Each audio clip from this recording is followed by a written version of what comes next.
Bienvenides y bienvenidos. Hoy nos metemos de lleno en un tema central en ginecología, el cáncer de cuerpo uterino. Vamos a enfocarnos en el carcinoma endometrial. Revisaremos los puntos clave basándonos en la literatura actual, como cáncer uterino, patología, diagnóstico y manejo.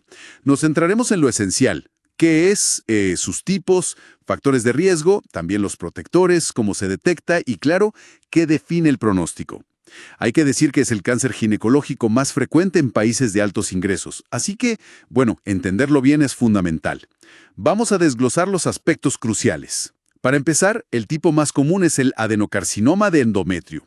Y la señal de alerta principal, diría yo, la que no se puede ignorar, es el sangrado uterino anormal.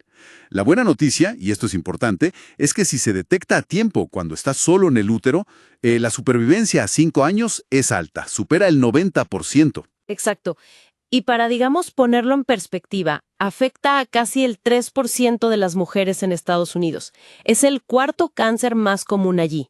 El pico de incidencia, la edad más común, es entre los 60 y 70 años. Pero ojo, y esto es relevante, entre un 2 y un 5% de los casos ocurren antes de los 40.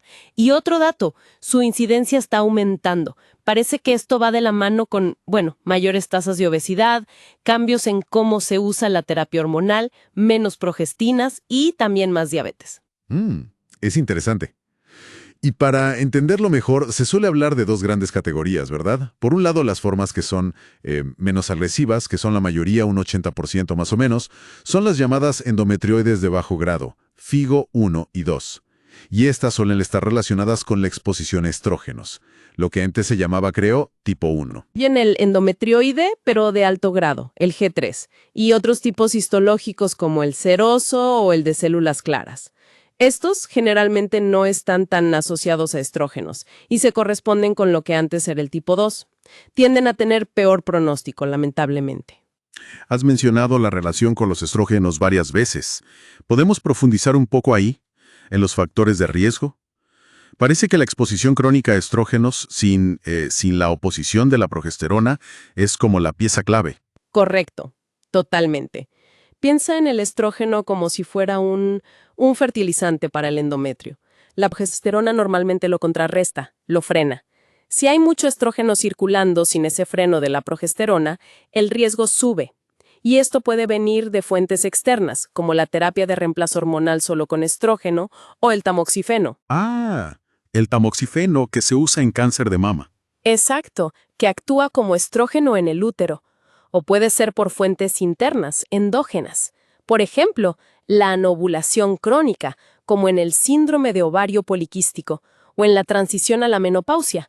También la obesidad, muy importante. El tejido graso convierte andrógenos en estrógenos.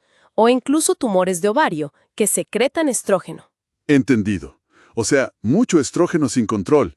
¿Y hay otros factores no hormonales? Sí, claro. La edad de la primera regla, si fue temprana, y la edad de la menopausia, si fue tardía, también influyen. Aumentan el tiempo de exposición total. Y muy, muy importante, la genética. El síndrome de Lynch es el más conocido aquí. Eleva el riesgo de cáncer de endometrio drásticamente, hasta un 71% a lo largo de la vida. 71%. Es altísimo. Sí, es muchísimo. También está el síndrome de Cowden, aunque es más raro. Y por supuesto, tener un familiar de primer grado afectado también aumenta el riesgo. Bueno, pero no todo es riesgo. También hay factores que protegen, lo cual es alentador. Definitivamente, y es bueno conocerlos. Por ejemplo, los anticonceptivos hormonales combinados, los que tienen estrógeno y progestina, pueden reducir el riesgo entre un 30 y un 40%. Ah, interesante. Sí, también protege haber tenido varios hijos, la multiparidad, una edad más avanzada en el último parto, la lactancia materna, incluso fumar, curiosamente, en mujeres posmenopáusicas parece tener un efecto protector. Se cree que es por cómo afecta el metabolismo de los estrógenos. Obviamente no es una recomendación, por todos los otros riesgos del tabaco. Claro, claro.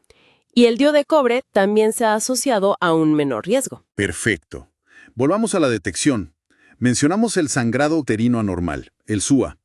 Es el síntoma cardinal, presente en un 75-90% de los casos. Y aquí hay unas cifras que son bastante impactantes. Sí, son cifras cruciales para la clínica diaria. A ver, en una mujer mayor de 55 años que presenta sangrado uterino anormal, la probabilidad de que sea por un cáncer endometrial es altísima, un 91%. ¡Wow! Casi seguro. Prácticamente. Entre los 45 y 54 años, esa probabilidad baja al 17%, y entre 35 y 44 años es del 5%. Esto realmente subraya por qué cualquier sangrado postmenopáusico se tiene que investigar sí o sí, a fondo. Totalmente. ¿Y cómo se confirma el diagnóstico entonces, si una mujer llega con ese sangrado? Necesitamos tejido endometrial para analizar. La ecografía transvaginal suele ser el primer paso clave, sobre todo en mujeres posmenopáusicas. Hay una medida importante, el grosor endometrial. Si mide menos de 4 o 5 milímetros, generalmente indica bajo riesgos de cáncer. Ok, menos de 4 o 5 milímetros. Exacto. Pero si mide 5 milímetros o más, ahí se necesita una biopsia endometrial. Hay varias formas de obtenerla. Una biopsia ambulatoria, un legrado. Si además de estar grueso, el endometrio se ve irregular en la ecografía, o si hay otros factores de sospecha, se prefiere una histeroscopía. ¿Qué es la histeroscopía? Es meter una camarita muy fina dentro del útero. Permite ver directamente el endometrio y tomar biopsias de las zonas que parezcan sospechosas. Es más precisa. Y si una biopsia inicial, de las ambulatorias, no da un diagnóstico claro, pero la sospecha clínica sigue siendo alta, se suele proceder a una histeroscopía con dilatación y legrado, lo que se conoce como DIC. Entendido.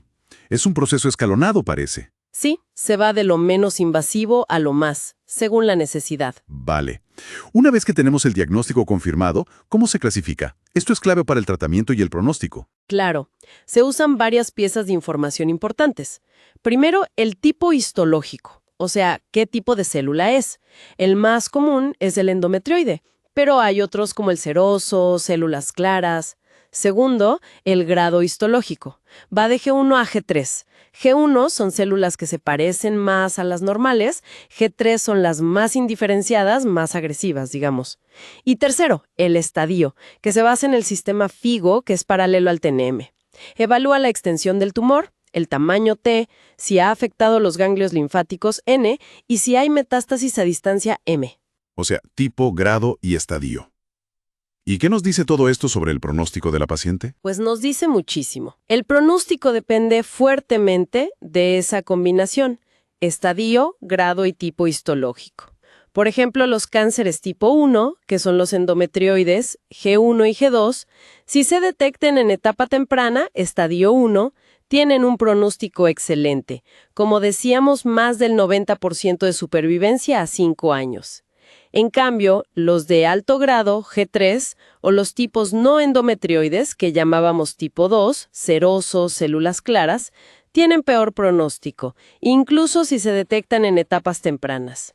Otro factor pronóstico muy importante es la invasión linfovascular, la LVI.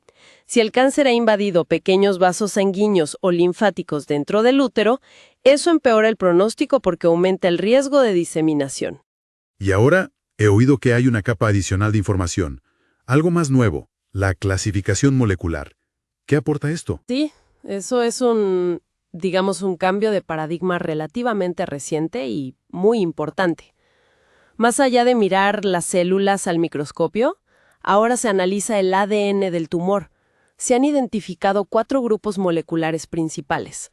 POLE mutado, POLEM, deficiente en reparación de errores, DMMR, sin perfil molecular específico, SPME o NSMP, y con mutación de P53ABN. Y esto refina muchísimo el pronóstico. Por ejemplo, los tumores polemutados tienen un pronóstico excelente, incluso si son de alto grado, mientras que los P53 anormales indican un comportamiento muy agresivo y peor pronóstico. Vaya, o sea que la biología molecular está añadiendo mucha precisión. Muchísima. Está empezando a cambiar cómo estratificamos el riesgo y potencialmente cómo elegimos el tratamiento adyuvante, la terapia después de la cirugía de forma mucho más personalizada. Y como una reflexión final, creo que es importante destacar dos cosas. Primero, la fuerte conexión entre factores de riesgo modificables como la obesidad y el aumento de este cáncer. Realmente subraya la oportunidad que tenemos para la prevención primaria, ¿no? Cambios en el estilo de vida. Y segundo, cómo la integración de esta clasificación molecular está empezando a refinar el manejo. Ya no nos basamos solo en los factores clásicos de estadio, grado y tipo, sino también en la biología intrínseca del tumor.